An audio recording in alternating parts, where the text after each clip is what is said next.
Veja bem, o nosso tema do semestre, do trimestre pelo menos, é o sofrimento, né, e a soberania de Deus. Esse é o livro que nós escolhemos para tratar.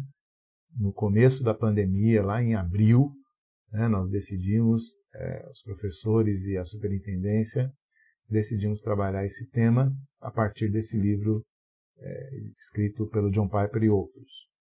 E um dos capítulos é a soberania de Deus e o sofrimento étnico, né, o sofrimento de base étnica, ou seja, o sofrimento a partir do preconceito, a partir do racismo.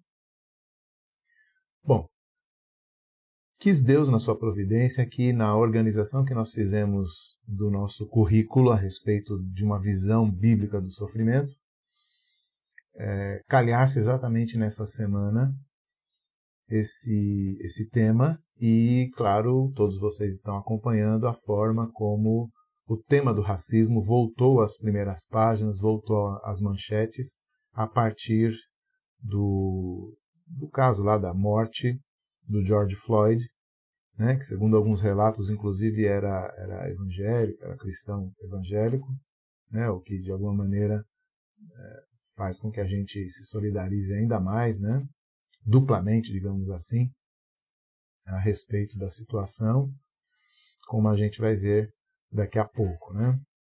A questão é que eu estou dando essa introdução para dizer que nós não estamos tratando desse assunto exclusivamente por causa desses acontecimentos. Esse é um assunto por si mesmo importante, a Bíblia trata disso, então não há aqui nenhum clickbait, né, como se diz na internet, aí quando você joga um assunto para atrair a atenção. Não, a gente já estava planejando falar disso e o assunto apenas ganhou por si mesmo, né, pela questão histórica, pelo momento histórico, ganhou novamente essa relevância, né? E nós vamos então tratar desse assunto em 3 encontros, em três tópicos aqui principais. Hoje nós vamos falar especificamente a respeito da Bíblia, né? A Bíblia e as raízes do sofrimento étnico. Esse é o nosso tema para hoje.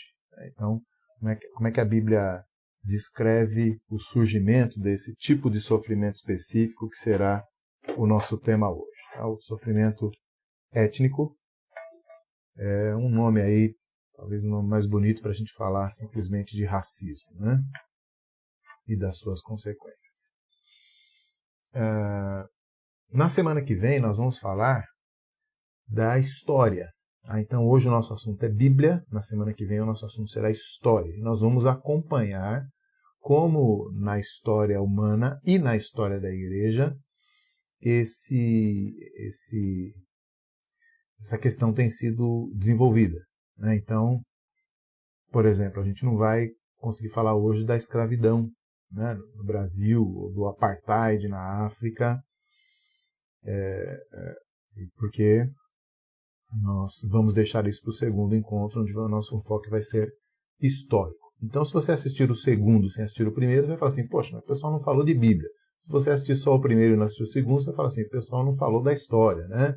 Nem sempre a igreja agiu de acordo com a Bíblia na questão racial. A igreja já pecou por omissão, por exemplo, né? Então, é importante a gente também fazer esse apanhado histórico. E no último dos nossos encontros, nós vamos falar a respeito da luta antirracismo, uma luta moderna, né? Uma luta que a gente está vendo se desenrolar lá nos Estados Unidos através do movimento Black Lives Matter, né? Através de vandalismo, através de manifestações, através de gente se ajoelhando e postando nas redes sociais hashtags e tudo mais. Então, há várias formas que essa luta antirracismo tem adquirido, tem manifestado no nosso século, e nós então vamos examinar, né, o movimento negro, o movimento antirracismo atual, à luz de tudo que virmos hoje e no próximo domingo. Então isso é no último domingo, no dia 21, é que nós vamos tratar disso. Bom, então essa é a organização do nosso assunto. Espero que tenha ficado claro para vocês como é que a gente vai fazer isso. Eu vou tentar ser sucinto aqui, de maneira tal que sobre um tempinho para responder perguntas, né? Talvez algumas perguntas eu simplesmente vou dizer, na semana que vem nós vamos ver isso. Aí você não vai ficar bravo comigo. Mas, se você tem perguntas, coloque nos comentários do Facebook. Eu vou tentar guardar uns 10, 15 minutinhos aí da nossa aula finais para dar uma lida, ver se tem alguma pergunta e responder aqui ao vivo, ou pelo menos referir em que momento a gente vai tratar desses assuntos específicos, tá bom? Bom, nós vamos começar a nossa aula então. Vamos começar com uma oração, né? Abaixe sua cabeça onde você estiver. Vamos falar com Deus. Pai Santo e querido, queremos te agradecer, ó Deus, por essa oportunidade de falarmos das coisas do teu reino a partir da tua palavra. Também queremos te agradecer, ó Deus, porque a tua palavra é tão rica que traz instruções para nós em praticamente todas as áreas da nossa vida e das nossas necessidades. E, portanto, Pai, nós louvamos ao Senhor porque podemos buscar na tua palavra, nas Escrituras, a direção para esses dias de confusão, para esses dias de turbilhões que nós vivemos, ó Deus. Ajuda-nos, dá-nos sabedoria para que nós, de fato, possamos fazer isso, né? Possamos, de fato, encontrar direção no Senhor e não apenas nos nossos corações, porque somos muito falhos. Abençoa-nos nesse tema, Senhor, esclarece o nosso coração e dirige a nossa vida de maneira tal que possamos ser um reflexo, um pequeno reflexo da tua bondade, da tua misericórdia, da tua graça e da tua justiça. Oramos em nome de Jesus. Amém. Muito bom. Já que hoje é uma aula de enfoque bíblico, então eu peço que você tenha a sua Bíblia aí por perto, né? Para que nós possamos trabalhar esses temas de maneira bíblica. Bom, a primeira coisa que nós temos que ver é o seguinte. Uma pequena introdução aqui sobre uma dificuldade desse assunto. A dificuldade desse assunto é que, cientificamente, o conceito de raça é bastante equivocado, né? Se a gente fala de raça, a gente está pensando aí numa divisão dentro da humanidade que seja consistente, né? Que seja de fato separe seres humanos entre si, né? E o que a Bíblia diz é que, o que a ciência já entendeu é que não há esse tipo de divisão real, né? Concreta. Existem diferenças de fenótipo, aí, as diferenças de aparência, e essas diferenças formam, digamos assim, uma escala, né?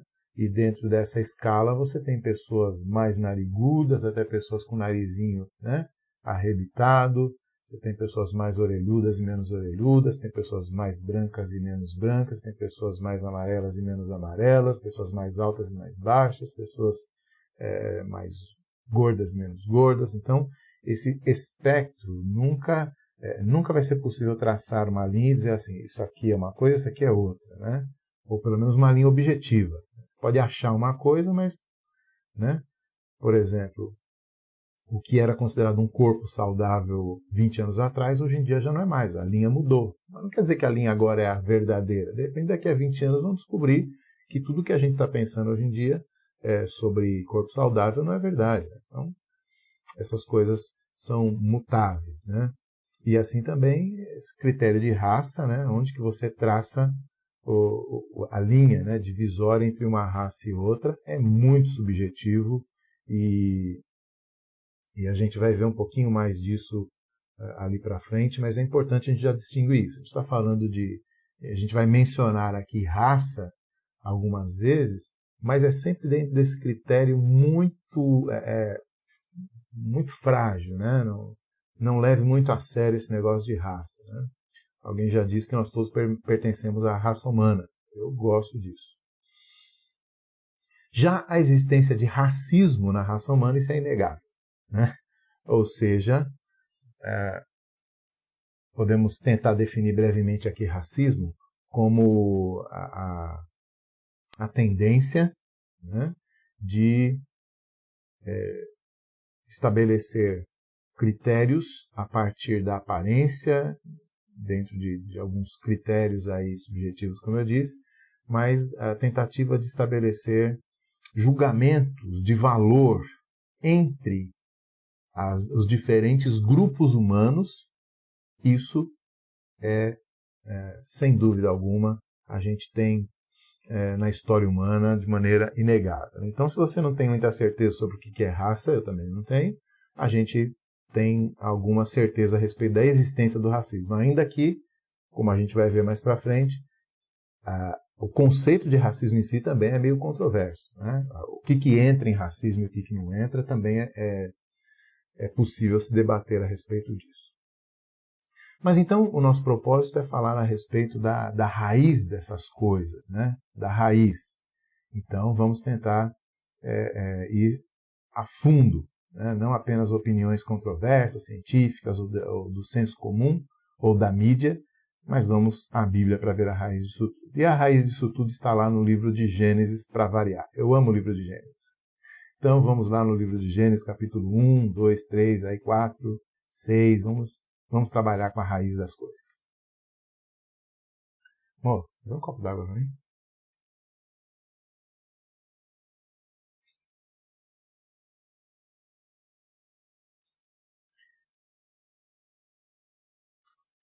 Então tá lá. Vamos começar com Gênesis capítulo 1, no versículo 26.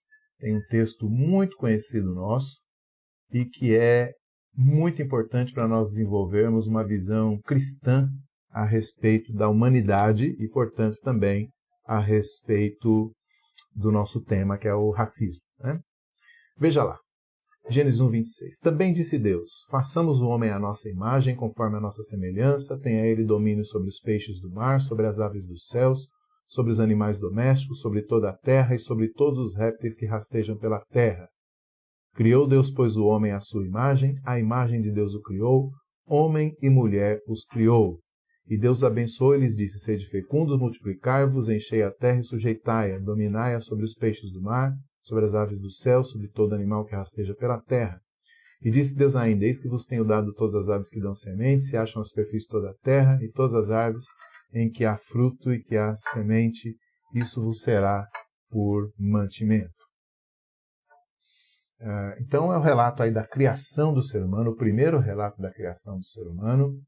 Depois tem um outro relato, né, como os irmãos sabem, lá em Gênesis 2, digamos assim, dando mais detalhes ou complementando de alguma maneira aquilo que tinha ficado apenas subentendido nesse primeiro relato. Disse mais o Senhor Deus. Vê que nos dois relatos é Deus falando consigo mesmo, né? Disse mais o Senhor Deus, não é bom que o homem esteja só, far-lhe-ei uma auxiliadora que lhe seja idônea. Havendo, pois, o Senhor Deus formado da terra todos os animais do campo e todas as aves dos céus, trouxe-os ao homem para ver como este lhe chamaria. E o nome que o homem lhe desse a todos os seres viventes, esse seria o nome deles. Deu nome o homem a todos os animais domésticos, aves dos céus, a todos os animais selváticos, para o homem, todavia, não se achava uma auxiliadora que lhe fosse idônea. Então o Senhor Deus fez cair pesado sono sobre o homem, e esse adormeceu. Tomou uma das suas costelas e fechou o lugar com carne. E a costela que o Senhor Deus tomara ao homem, transformou-a numa mulher e lhe a trouxe. E disse o homem, esta afinal é osso dos meus ossos e carne da minha carne, chamar-se-á varoa, porquanto do varão foi tomada. Por isso deixa o homem pai e mãe, se une à sua mulher, tornando-se os dois uma só carne. Ora, um e outro, o homem e sua mulher, estavam nus e não se envergonhavam.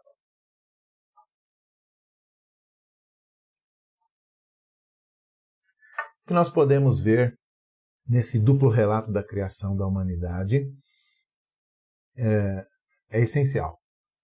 Em primeiro lugar, apresenta a dignidade essencial do ser humano.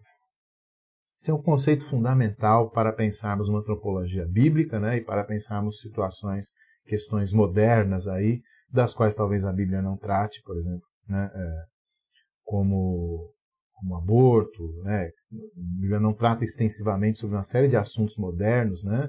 Como clonagem e tal, mas ela traz os princípios essenciais, fundamentais, né? E um deles que a gente nunca pode deixar de, né, perder de vista, é a dignidade essencial do ser humano.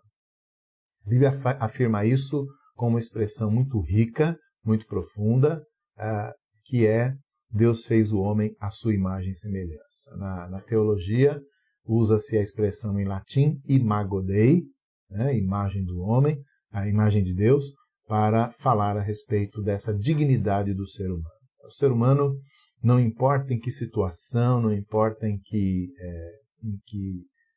circunstância externa ele se encontre, ele é imagem de Deus sempre, né?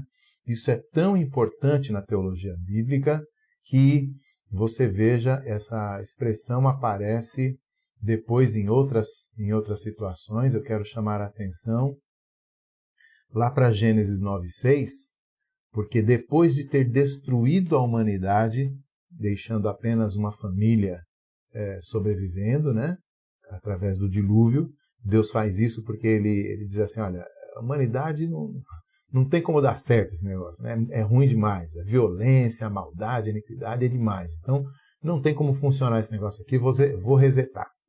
Reseta através de uma família que ele escolhe, e depois de tudo isso, Deus diz assim: se alguém derramar o sangue do homem, pelo homem se derramará o seu sangue, porque Deus fez o homem segundo a sua imagem. Então, talvez num dos momentos mais baixos da humanidade, Deus acabou de destruir todo mundo, né, através do dilúvio, mas ainda assim está ali o ser humano criado à imagem de Deus. Então, essa é uma dignidade essencial que não tem como nós perdermos. Ela foi distorcida, foi manchada pelo pecado, mas nós continuamos sendo imagem de Deus. Bom, então, a dignidade essencial do ser humano. Todo ser humano tem a mesma dignidade. Há outras dignidades que podem ser acrescentadas ao ser humano, mas nenhuma delas interfere nesse valor essencial. Há muitas indignidades que podem ser acumuladas na vida do ser humano, mas nenhuma delas pode interferir nessa dignidade essencial. Ou seja, um homem pode ser muito rico, honrado, nobre, né? Nobre, estou dizendo assim, de caráter, né? Uma pessoa exemplar, e a maior dignidade que ela pode ter é ter sido feita à imagem de Deus. E um homem pode ser um homem vil, sem princípios, baixo, ele pode ser pobre, pode ser inculto, você pode estar doente, né? Você pode acumular todo tipo de desvalor a essa vida, mas essa dignidade ele não perde. A dignidade essencial do ser humano é que ele é feito à imagem de Deus. Segundo aspecto que esses textos nos mostram é a diversidade interna na raça humana. Isso é muito interessante. Quando você vê, Deus faz o homem, no sentido de a humanidade, à sua imagem e semelhança. Homem e mulher os criou. Então, é bem curioso isso. Deus faz o ser humano como uma dupla, né? Homem e mulher os criou. O ser humano ele não tem uma matriz única, uniforme, mas na sua própria criação ele já é criado no sentido de ser diverso. E diverso mesmo, né? Porque Deus cria não Adão e o Adim, né? Não tem ali dois semelhantes, né? A mulher é semelhante ao homem, mas ela é semelhante ao homem no seu oposto. É quase um espelho invertido, né? Nas suas diferenças, né? Diferenças físicas, que Adão olha e já fica impressionado, né? O texto diz que eles estavam nus, mas diversidade também, né, no seu papel em relação ao homem. E se a gente for pensar aí já nosso próprio senso comum, aí, na nossa própria prática no dia a dia, a gente sabe o quanto as mulheres são diferentes do homem nas suas emoções, na sua forma de ver o mundo, né?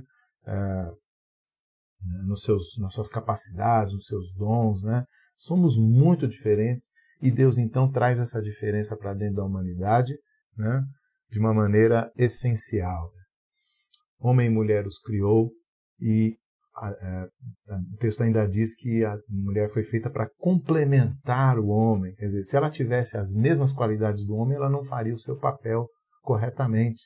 Ela faz o seu papel justamente nas diferenças, para que ela possa completar aquilo que Adão não é, completar aquilo que Adão não faz, completar aquilo que Adão não tem. Né? Então, esses dois textos nos falam a respeito da dignidade essencial do ser humano, que homem e mulher têm, mas também fala da diversidade interna da raça humana, que não é só de Adões, né? Adãos, nem de Adão e Adim, né? Mas é de Adão e Eva. Né? Essa diversidade começa já ali. O texto também nos fala automaticamente dessa unidade da raça humana. Então, a raça humana não é uniforme, né? Não somos seres todos iguaizinhos, mas nessa diferença há uma unidade. No caso de Adão e Eva, essa unidade se estende, inclusive, sexualmente. Né? Eles dois estavam nus, né? Não se estranhavam. Né? É bacana isso, né? O texto falar que eles não tinham vergonha significa que eles não se estranhavam um ao outro. Né? Havia uma harmonia entre os dois que expressava essa unidade. Os dois se tornam uma só carne, isso é uma metáfora para o ato sexual, mas não apenas isso, né? Também uma metáfora para o fato de que eles agora têm um só propósito, né? Vivem uma só vida, têm uma só alma ali, né? Então essa unidade da família humana também se expressa nesse relato duplo da criação da humanidade, né? Primeiro que lá em Gênesis 1 já diz, né? Criou o homem e mulher os criou. Então a humanidade é essa dualidade aí. E em seguida, quando fala da relação íntima dos dois, também fala dessa unidade sendo preservada no relacionamento dos dois. Agora é interessante nós pensarmos nisso, em termos de propósito de Deus para a humanidade. Porque afinal de contas, quando o texto diz que Deus fez o homem à sua imagem e semelhança, a revelação bíblica posterior vai mostrar que Deus não é uma unicidade plena. Né? Na divindade existe uma diversidade. Fantástico isso, né? O Deus cristão, o Deus da Bíblia, ele se apresenta como Deus o Pai, Deus o Filho e Deus o Espírito Santo. A teologia bíblica, desde a teologia cristã, desde o início, né, desde lá do século IV, já fechou um entendimento a respeito disso, dizendo que o Pai não é o Filho, nem é o Espírito não é o Filho, nem é o Pai, mas os três são Deus. Né? Juntando todos os textos bíblicos, essa não é uma aula sobre a Trindade, nós não vamos olhar os textos que falam a respeito da Trindade agora, mas só para a gente refrescar um pouco a memória, o Deus bíblico, então, ele não é uma unicidade, né? Ele tem uma unidade em três pessoas, né? A gente costuma usar essa expressão, três pessoas. Essa é uma expressão que às vezes não ajuda muito, porque afinal de contas a gente não conhece na nossa experiência comum pessoas que não sejam de carne e osso. Mas na divindade, essas pessoas espirituais existem ou são, né? Não como partes da divindade, mas cada um deles expressando toda a divindade em si mesmo. Deus o Espírito, Deus o Pai, Deus o Filho. O Pai sempre foi Pai do Filho, o Filho sempre foi Filho do Pai e o Espírito sempre procedeu dos dois. Bom, o que isso tem a ver com o nosso tema? Tem tudo a ver. O ser humano, se fosse o indivíduo humano não consegue expressar a imagem de Deus na plenitude do propósito de Deus. Apenas quando Deus cria homem e mulher e os dois se unem num laço de amor, um amor que se expressa fisicamente, emocionalmente, psicologicamente, comportamentalmente, socialmente, né? Todas as expressões dessa unidade humana vão compor também essa imagem de Deus no homem. Né? Então, a imagem de Deus no homem não é porque Deus tenha nariz, né, narinas na parte de baixo, dois olhos na parte de cima, pescoço, barriga. Deus é espírito, ele não tem corpo, não é aí que se expressa essa imagem de Deus. Mas uma das expressões é exatamente na capacidade do ser humano de expressar essa unidade na diversidade, porque a Trindade também é assim.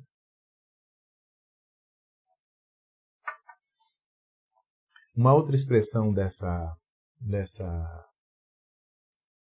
imagem de Deus na humanidade está também nos nossos textos no aspecto do domínio, né? Deus entrega a terra para que a humanidade domine sobre os animais, domine sobre a terra, domine sobre a criação de Deus. Deus é o rei, ele domina sobre tudo, né? Ele manda a água ir para lá, a água vai, ele manda a terra seca, ele manda os animais procriarem, tudo acontece. O ser humano não domina dessa forma, mas ele domina dando nome aos animais, cultivando o jardim, cuidando daquilo que Deus fez, como Deus também cuida, né? Deus é um cuidador excepcional da sua criação e o ser humano então é chamado a expressar esse domínio cuidador sobre toda a criação. Aqui também faz uma ponte com outro assunto muito importante, que é a ecologia, né? Um assunto muito atual e que também é abordado secularmente da maneira incorreta e que biblicamente tem a sua raiz aqui também. Mas o nosso assunto é racismo, vamos avançar. Então, o que ficou estabelecido no nosso primeiro texto, nosso primeiro conjunto de textos? A dignidade essencial do ser humano criado à imagem de Deus, a diversidade interna na raça humana expressa no primeiro casal, que finalmente compõe a humanidade, Adão sozinho não conseguia, a unidade da família humana, né, expressa no fato de que Adão e Eva se amam e se unem, e a vocação humana para o domínio, que deveria ser o domínio sobre toda a criação, né? Há também uma expressão suave aqui do homem dando nome à mulher, que expressa a sua liderança, né? Uma liderança que seria de cuidado, e que nós vamos avançar aqui para o capítulo 3 de Gênesis. Esse domínio então começa a se expressar de uma maneira completamente equivocada. Então, Gênesis 3, vou ler o versículo 5, o versículo 7 e mais alguns, né? Vocês sabem muito bem, vocês são versados aí na Bíblia. Gênesis 1 e 2 apresenta a criação e a criação do homem. Gênesis 3, a queda da humanidade e da criação junto. Então, Gênesis 3 está tendo aquele diálogo, né, entre o primeiro casal e o tentador, que se apresenta ali a partir da serpente. E ele, então, diz assim, no versículo 5, porque Deus sabe que no dia em que dele comerdes do fruto, se vos abrirão os olhos, e como Deus sereis conhecedores do bem e do mal. Vendo a mulher que a árvore era boa para se comer, agradável aos olhos, e árvore desejável para dar entendimento, tomou-lhe o fruto e comeu, e deu também ao marido, e ele comeu. Abriram-se então os olhos de ambos, e percebendo que estavam nus, coseram folhas de figueira e fizeram cintas para si. Um pouco abaixo aí, o próprio Deus intervém, né, dando oportunidade ao homem para confessar o seu pecado, né? Deus já sabia o que tinha acontecido, mas Deus pergunta para que ele possa confessar, assim como um juiz ali, né, fazendo o seu inquérito. Então, disse o homem, a mulher que me deste por esposa, ela me deu da árvore e eu comi. Um pouco à frente, a gente vê, no versículo 16, Deus entregando as maldições, né? Deus amaldiçoando a humanidade ali no primeiro casal e também o próprio planeta, né? Mas enfim, no versículo 16, Deus está falando da mulher. Multiplicarei sobremodo os sofrimentos da tua gravidez, em meio a dores darás à luz filhos, e o teu desejo será para o teu marido e ele te governará. Então esse segundo relato aí, agora da queda da humanidade, nos apresenta a distorção daqueles mesmos princípios que a gente viu agora há pouco, né? Não agora a dignidade essencial do ser humano, mas a iniquidade essencial do ser humano. Qual é a iniquidade essencial do ser humano? Isso fica muito claro na isca que a serpente jogou e que Eva abraçou. E, claro, Adão também, né? Adão não está isento nesse processo. Qual é a iniquidade essencial? Sereis como Deus. Essa é a iniquidade essencial. O desejo não apenas de ser uma imagem de Deus, mas o desejo de ser como Deus. Ser imagem de Deus significa que o padrão está em Deus, fora de mim. Eu apenas tenho que refletir esse padrão que está fora. Ser como Deus significa, sai fora, eu quero ser o padrão. Guarda isso, será bem importante para nós quando nós estivermos refletindo a respeito do racismo em si. Então, sereis como Deus, né? Como Deus. Essa é a iniquidade essencial do ser humano. Essa iniquidade essencial do ser humano está, então, direcionada primeiramente a Deus, mas ela se manifesta também horizontalmente, né? Não apenas verticalmente, mas horizontalmente em relação ao outro ser humano. Existe uma quebra da unidade na família humana que se manifesta imediatamente, né? Aquele mesmo homem que tinha dito, essa aqui é carne da minha carne, osso do meu osso, eu vou ser uma carne só com ela. Ai, que gostoso, que beleza isso aí. Não, agora ele diz, a mulher que o Senhor me deu é que me fez cair. Né? Automaticamente ele lança a culpa sobre ela e se isenta. Então é necessário agora, ao invés da unidade, agora é necessário um afastamento. Né? Eu afasto ela. Não, foi ela a culpada, eu não tenho nada a ver com isso. Ela me prejudicou, ela é negativa para mim, ela me trouxe dano. Né? Se não fosse ela, eu estaria bem. Toda a unidade da família humana é quebrada pela chegada do pecado. Depois também na maldição que Deus coloca, né, essa maldição, os castigos de Deus na Bíblia, eles sempre estão relacionados à falta, né? Ou seja, você quebra um certo paradigma divino, uma certa lei divina, e geralmente o castigo de Deus está relacionado àquela lei que foi quebrada, àquele princípio que foi quebrado.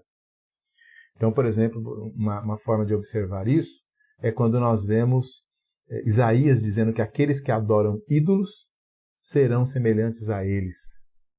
Né? Maravilhoso isso. Né? Quer dizer, você está adorando um Deus que não fala com você, que não pode andar, né?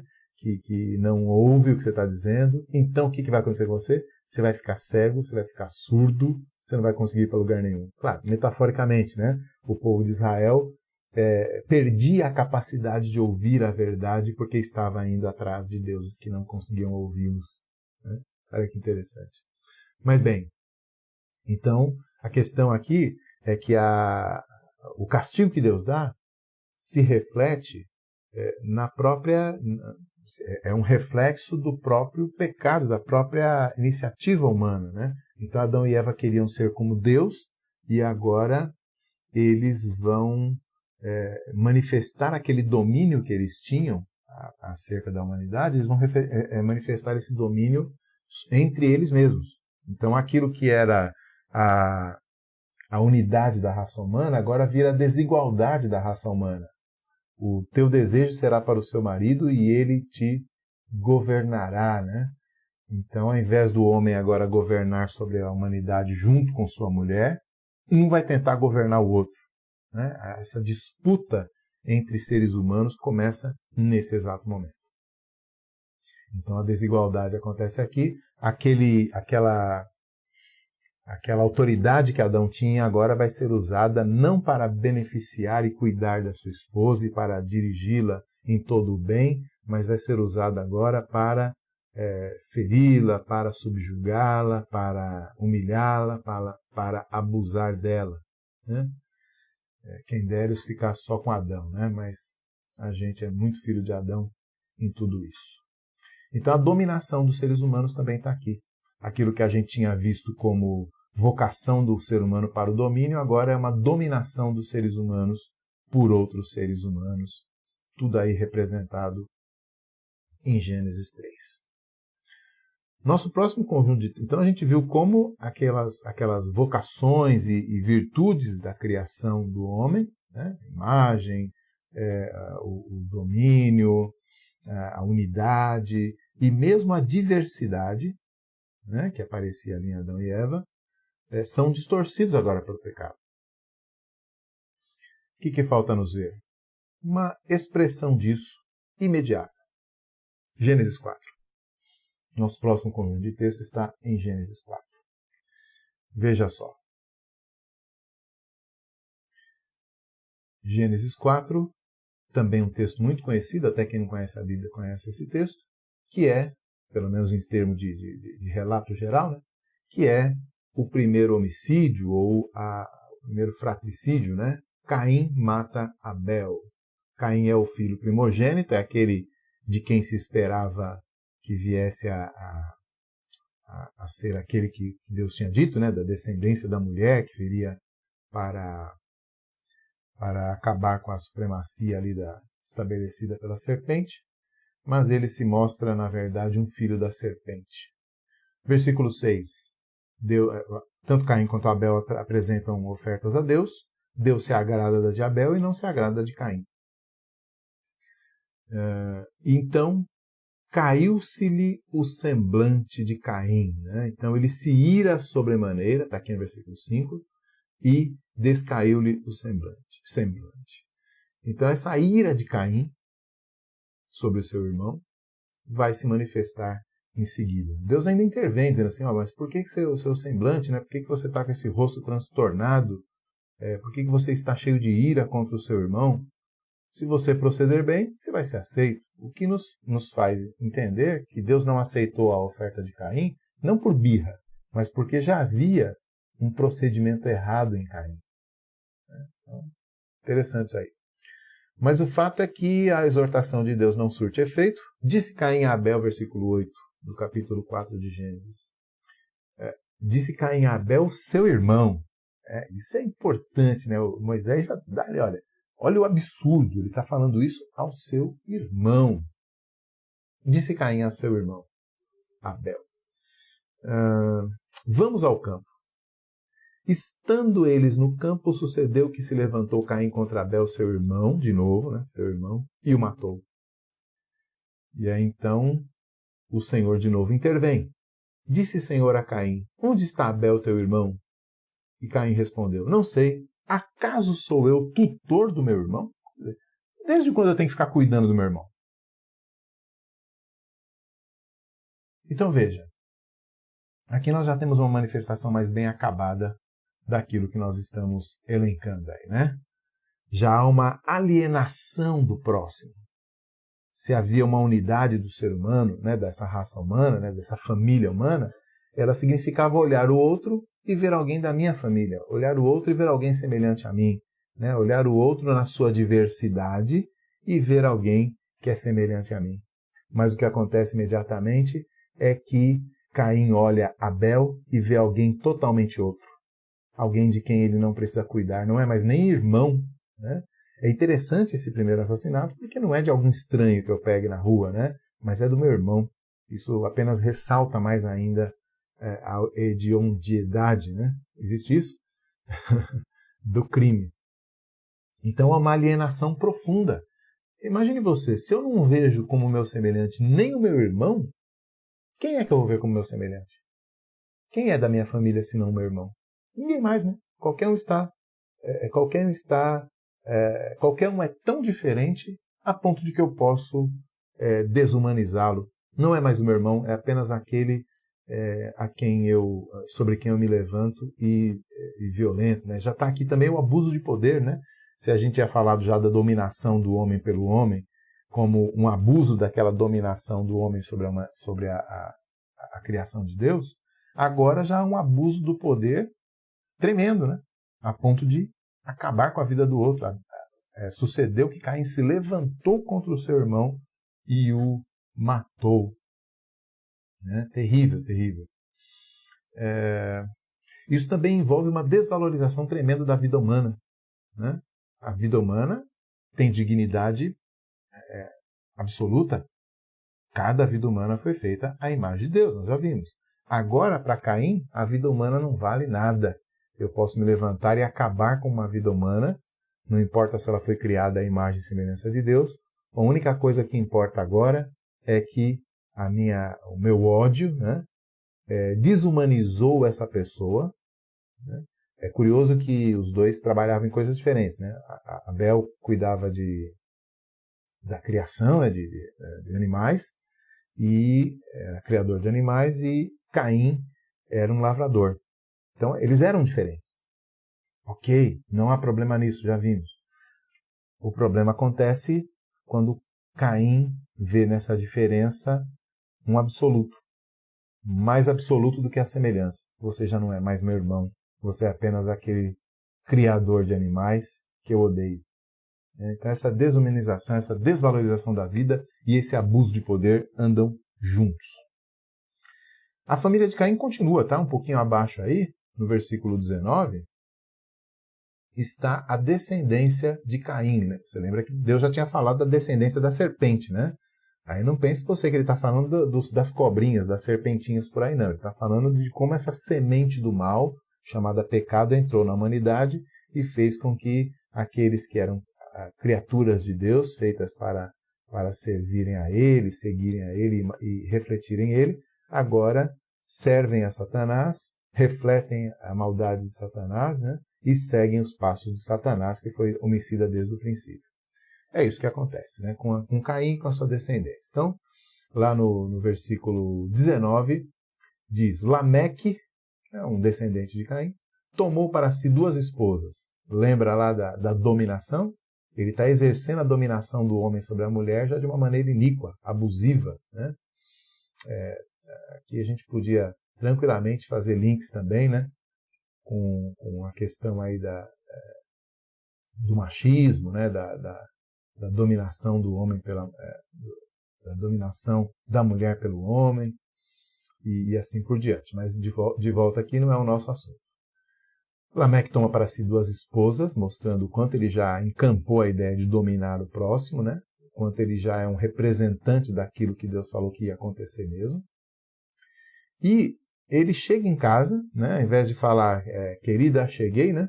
Ele fala de outra coisa. No versículo 23 ele conta uma história, ele diz assim, olha, ouvi-me minhas esposas, escutai o que eu vou dizer. Matei um homem porque ele me feriu, e matei um rapaz porque me pisou. Olha o grau que chegou isso aí.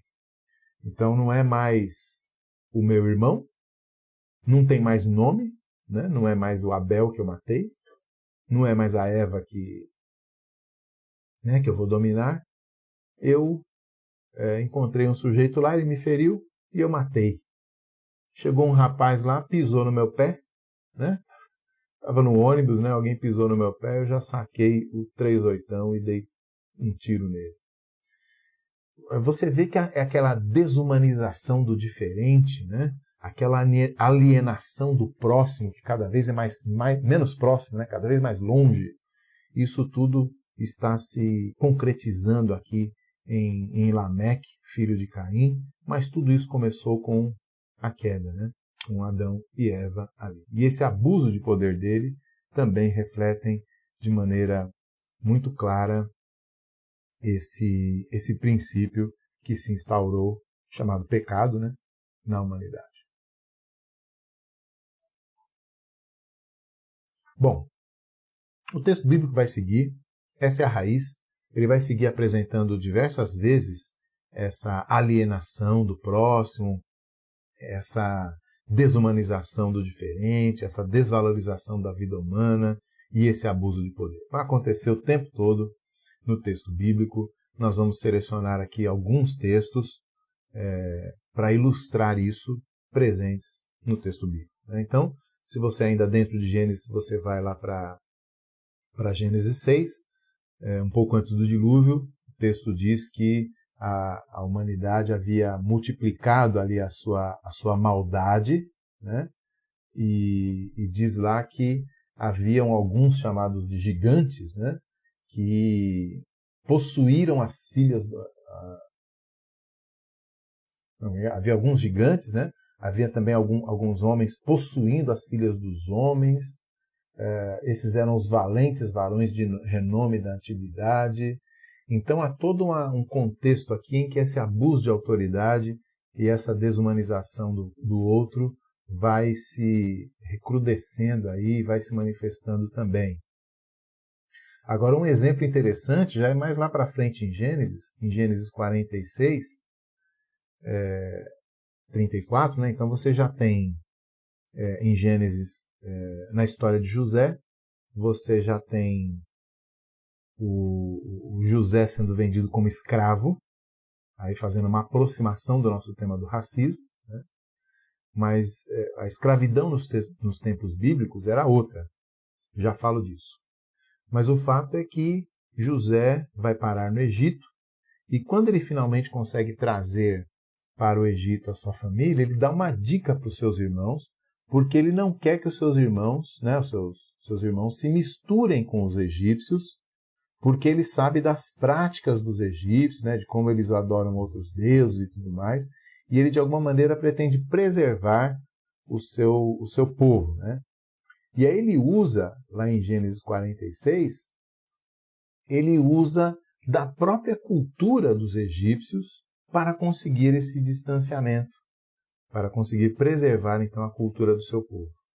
Ele diz assim: todo pastor de rebanho é abominação para os egípcios. Então havia alguns povos que eram conhecidos como pastores de rebanhos, e os egípcios tinham nojo desse pessoal. Então era um costume de alguns povos.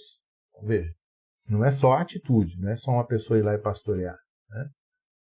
Existem alguns povos que são pastores de rebanhos, e esses povos eram considerados pelos egípcios como gente que não vale a pena se relacionar. Então, se os hebreus se identificassem como pastores de rebanhos, os egípcios rapidamente falariam assim: ó, fica ali na periferia ali, né, porque a gente não gosta desse tipo de gente aqui perto, né? A gente não se mistura com esse tipo de gente. Então, José usa a maldade, essa iniquidade dos egípcios a seu favor. E ele então consegue se segregar com o seu povo ali naquele lugar. Com o tempo, né, com as gerações, isso acaba virando contra eles, né? Você sabe muito bem que ao final de Gênesis, no começo de Êxodo, se levanta um novo faraó que não conheceu José, não sabia daquela história toda, ou pelo menos não a valorizava. E ele então usa aqueles estrangeiros que tinham se tornado um grupo interno, né? Então, lembra, por causa do plano de José, os hebreus nunca se misturaram com os egípcios. Então era possível, 400 anos depois, os egípcios saberem exatamente quem eram aquelas pessoas, né? Ou seja, há uma etnia sendo dominada por uma outra etnia, dentro do mesmo espaço geográfico e político. E eles, então, conseguem fazer essa distinção, claramente, né? Se houvesse uma miscigenação, eles não conseguiriam fazer. Mas não há essa miscigenação, por um propósito de Deus, inclusive, né? Não vamos falar só de José, mas um propósito de Deus. José deixa muito claro isso. Então, os hebreus, 400 anos depois, são identificados. A gente sabe quem são os hebreus. Cor da pele? Talvez. Formato do nariz? Talvez. Jeito de se vestir? Possivelmente. Músicas que cantam? É possível. Língua? Também. Ou seja, há traços fenótipos, né, fenotípicos, né, ou seja, a aparência, e há traços culturais, né, que são os dois principais aí, pilares da ideia de etnia, né? Etnia não é só o traço físico, tanto é que você tem alguns países ali da Europa que simplesmente implodiram, né? A antiga Tchecoslováquia implodiu aí em inúmeros países porque há etnias diferentes, mas você, brasileiro, chega lá e acha que todo mundo é um monte de branquelo de zóio azul, né? Porque não tem diferença fenotípica, mas há diferenças culturais e históricas que eles preservam e eles identificam então uns aos outros como diferentes, né? Nós não somos iguais a vocês e nós não queremos estar debaixo do mesmo Estado, do mesmo regime político que vocês, porque nós temos as nossas características, né? Então, essas diferenças nem sempre na história humana se apresentaram a partir de fenótipo, né? A partir de traços fisiológicos, ali que você olha e vê a pessoa diferente. Isso é muito claro também quando você, brasileiro, né, chama todo mundo que tem traços orientais de japonês, né? Japonês, né? Você vai ver o cara coreano, filipino, chinês, né? Tem um monte de etnias dentro desse traço aí que você não consegue identificar, né? E eles, inclusive, ficam chateados, né? Pô, como assim, né? Me chamando de chinês, né? Ou China, não, eu sou chinês, sou coreano, não tem nada a ver. Aí, para você, aquilo não faz diferença, né? Mas dentro daquele próprio traço, né? Essas diferenças são identificadas, identificáveis e são valorizadas culturalmente. Trazendo até mais para perto, né? Se você é paulistano, né? você provavelmente identifica, né? Você é paulistano da gema mesmo, você identifica todo mundo que passou ali de Minas, né? Passou de Minas para você, todo mundo é nordestino. Aí o cara fala, mas como assim? Nordestino? Eu sou do norte, meu estado é do norte. Você não estudou geografia do Brasil na quinta série, né? Ah, não, eu pensei que era nordestino, né? Não, não é. Tem diferenças ali culturais, diferenças geográficas, diferenças históricas, diferenças até mesmo de fenótipos, né? Predominantes numa área ou na outra. Né? Então, esse tipo de generalização a partir da aparência, a partir da cultura, a partir da história, a partir da origem geográfica, né? Tudo isso vai ser, de uma maneira ou de outra, expressão daquilo que os egípcios tinham em relação aos hebreus. Né? Primeiro começou com uma distinção cultural, né? Eles tinham uma cultura de criadores de gado, os egípcios não gostavam disso, e depois de 300 anos ficou muito fácil desumanizar, ficou muito fácil desvalorizar a vida do hebreu e ficou muito fácil abusar do poder que eles tinham, né, como cultura predominante, né, como cultura majoritária. Ficou muito fácil desumanizar e abusar dos hebreus. Né? Então, diz lá Êxodo capítulo 1, versículo 8. Entremente se levantou um novo rei sobre o Egito que não conhecera José. Ele disse ao seu povo, eis que o povo dos filhos de Israel é mais numeroso e mais forte do que nós. Eia, usemos de astúcia para com ele, para que não se multiplique e seja o caso que, vindo a guerra, ele se junte com os nossos inimigos e peleje contra nós e saia da terra. E os egípcios puseram sobre eles feitores de obras para os afligirem com suas cargas. E os israelitas edificaram a Faraó a cidades celeiros, Pitom e Ramassés. Mas quanto mais os afligiam, tanto mais se multiplicavam. Né? Não deu certo porque Deus não queria. Então os egípcios com tirania faziam servir os filhos de Israel e lhes fizeram amargar a vida com dura servidão, em barro, em tijolos e com todo o trabalho no campo e com todo o serviço em que na tirania os servia. E aí chega até o cúmulo, né, dessa maldade toda. O rei do Egito ordenou às parteiras hebreias, dizendo, quando servires de parteiras hebreias, examinai, se for filho, matai-o, se for filha, que viva. Então, todos aqueles aspectos que a gente está estendendo aqui, né, alienação do próximo, desumanização do diferente, desvalorização da vida humana diferente e abuso de poder, estão presentes na relação dos egípcios, que começou lá em Gênesis, né, com José, né, José até tirando proveito disso, mas que agora em Êxodo, 400 anos depois, se desenvolveu historicamente num processo pernóstico aí de extrema iniquidade e que foi condenado por Deus naquele momento. Né? Agora, a Bíblia traz... Então, guarde essas informações, eu vou fazer uma breve recapitulação na segunda aula, quando nós falarmos da história, tá? E aí eu trago os slides aí para você que queira. Mas guarde no coração esses princípios, tá? Que começam com a queda, se manifestam muito bem na família de Caim e agora encontram sua expressão não de indivíduo para indivíduo, como no caso de Caim e Lameque aconteceu, mas de um povo para contra o povo, de uma etnia para outra etnia, de uma raça, com todas aquelas aspas que a gente falou no começo, para outra raça. Né? Bom, vou trazer mais um outro exemplo aqui. Em Números, capítulo 12, você tem também uma expressão disso. Né? Números 12, agora invertendo, né? Invertendo a mão de direção. Porque lá em Êxodo, os egípcios são os preconceituosos e os hebreus os preconceituados. O autor do nosso capítulo, né, sobre o sofrimento de base étnica, o Carl Ellis, ele faz uma observação interessante. Né? Ele diz assim, que quando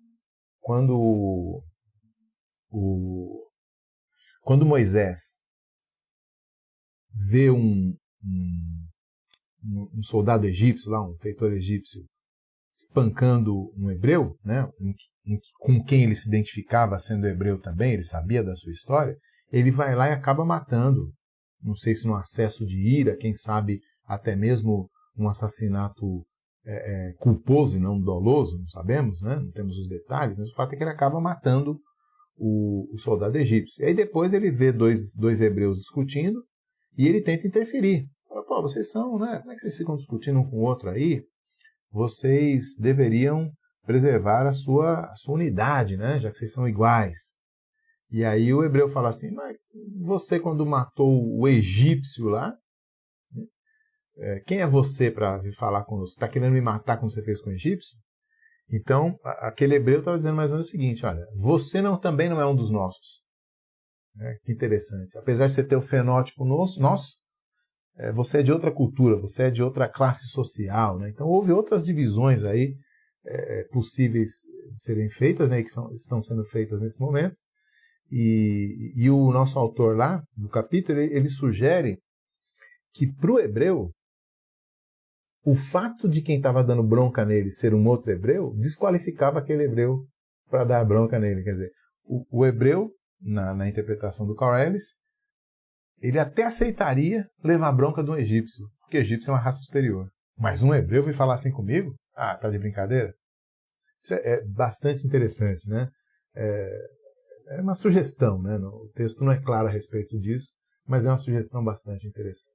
Mas o que eu queria avançar um pouquinho com vocês aqui em termos de textos bíblicos que são mencionados, está lá em Números 12, né? Números 12, versículo 1, diz assim, falaram Miriam e Arão, os dois irmãos de Moisés, por causa da mulher cuxita que tomara, pois tinha tomado a mulher cuxita.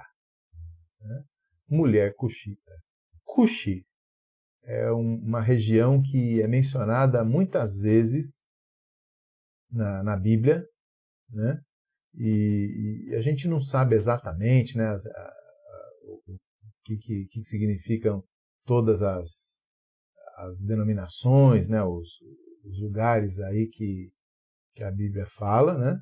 Mas há uma sugestão bem interessante, né, dos estudiosos bíblicos, né, de que Cuxi, né, Cuxi é uma designação de uma região ali da África. Né? Então, não é Egito, né, porque o nome Egito aparece na Bíblia, né, com outra designação, né? Mas Cuxi, então, sendo no sul da África, poderia designar aqueles povos que a gente hoje em dia chama de subsaariano, né? A África subsaariana é a África negra, como se chamava antigamente, né? Então, é possível que a esposa de Moisés aqui seja essa esposa cuxita de Moisés, não é aquela primeira com quem ele se casou quando ele esteve lá no deserto,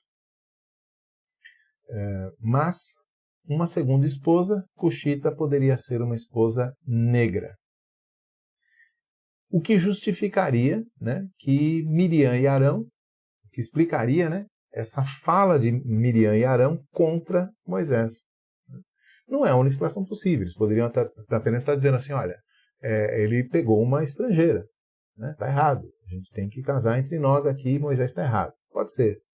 Mas o fato deles terem destacado aqui a mulher cuxita é possível que seja uma expressão já de preconceito desse fenótipo, né, da cor negra. De qualquer forma, se não for a questão da cor negra, certamente é a expressão do preconceito étnico, né? Uma mulher era estrangeira e, portanto, ela foi discriminada aqui e Moisés foi criticado e condenado pelos seus parentes, né? Como alguém que tinha uma mulher cuxita. Agora veja, é interessante que eles criticaram Moisés e eles queriam tomar para si uma parcela do poder de Moisés, da autoridade de Moisés. Então eles falam assim, olha, Será que Deus só fala através dele? Deus fala através de nós também, né? E Deus castiga pesado eles, né? Mas a questão é a seguinte, veja que a questão étnica, ou até mesmo racial aí que está em volta da mulher cuxita, de Moisés, ela é tomada por Arão e por Miriam, na verdade, como uma justificativa para uma intenção que eles têm de ganharem certa primazia sobre o povo de Israel, que era exclusiva de Moisés. Então veja como, a gente vai ver isso depois, né? Como muitas vezes a diferença étnica, vamos colocar assim, né, me dá a desculpa que eu quero para poder cometer o abuso de poder, para poder fazer a violência, para poder conseguir o exercício de dominação, de poder que eu quero. Então, às vezes eu preciso só de uma desculpa. Se não fosse essa desculpa, ia ser outra. Miriam e Arão falaram contra Moisés porque ele era solteirão, né? A primeira mulher morreu e ficou solteirão. Eles poderiam arranjar outra desculpa. Mas a desculpa étnica cola muito bem, porque ela fala, ela se liga àqueles princípios que a gente já estabeleceu lá atrás, né? Então é muito fácil para o ser humano, na sua iniquidade, se alienar do próximo depois que ele acha uma justificativa para que o próximo não seja tão próximo. Desumanizar o outro depois que a gente arranja uma desculpa para que o outro não seja tão humano contra a gente. Desvalorizar a vida do outro depois que a gente arranja uma desculpa para dizer que a vida do outro não é tão humana quanto a nossa. Abusar do poder e da violência sobre o outro depois que a gente arranja uma desculpa para dizer que o outro não é tão bom quanto a gente. Isso aparece na minha relação com o próximo, né? Eu posso fazer isso com o vizinho, né? Posso fazer isso com o mendigo, né? Que está ali o sem-teto que está ali no Largo do Clipper. Eu posso fazer isso com o nigeriano que está refugiado aqui no Brasil, ali tentando ganhar vida ali nas ruas do Brás. Eu posso fazer isso com quem eu quiser. Mas facilita muito quando eu coloco essas barreiras da humanidade, né? Eu coloco essas divisões dentro da humanidade que o pecado me ajuda a colocar, né? Eu quebrei a unidade da família humana, coloquei desigualdade na raça humana, estabeleci a dominação dos seres humanos, tudo por causa daquela iniquidade essencial, que é querer ser como Deus. Então veja, querer ser como Deus tem tudo a ver com poder mandar em alguém, né? Poder pisar em alguém, né? Esse é o exercício pecaminoso daquela dominação divina que é santa, né? Bom, estamos quase encerrando a nossa aula. O último texto que eu quero elencar com vocês é o do samaritano, né? A parábola do samaritano. Jesus conta uma parábola para os discípulos em que ele fala a respeito de um homem que é desumanizado por outros homens, né? Ele está descendo de Jerusalém, ele é um bom judeu, foi a Jerusalém para adorar e está descendo para Jericó. Então salteadores, né, bandidos vêm e desumanizam ele, quer dizer, não veem ele como um ser humano, veem apenas como alguém quem eles podem roubar, assim como Caim fez lá atrás. E eles deixam ele lá semi-morto, vai descendo um sacerdote pelo caminho, vai descendo um levita pelo caminho, e os dois olham aquele homem e não veem nele o valor da vida humana, não veem nele aquela unidade da família humana, não veem nele a vocação humana para cuidar. Ignoram ele completamente, ignoram e isso eles só conseguem fazer porque eles, claro, não se veem um só com ele, né? Desumanizam aquele homem porque eles estão bem vestidos, estão bem, estão saudáveis, né? E ele não está. No entanto, Jesus diz que um samaritano vai descendo, e um samaritano é de outra etnia, ele não é um judeu, ele está passando por ali e ele resolve se compadecer.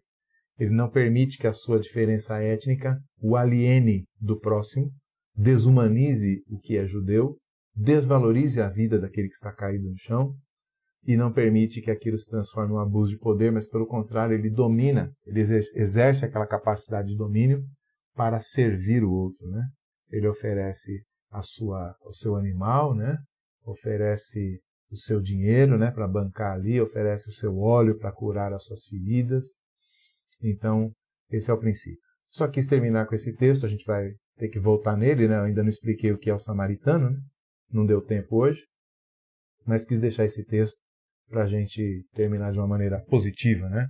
A Bíblia fala do racismo, mas Jesus estava condenando o racismo ao dizer que aquele samaritano agiu corretamente ao não ceder às tentações do racismo naquele momento, né?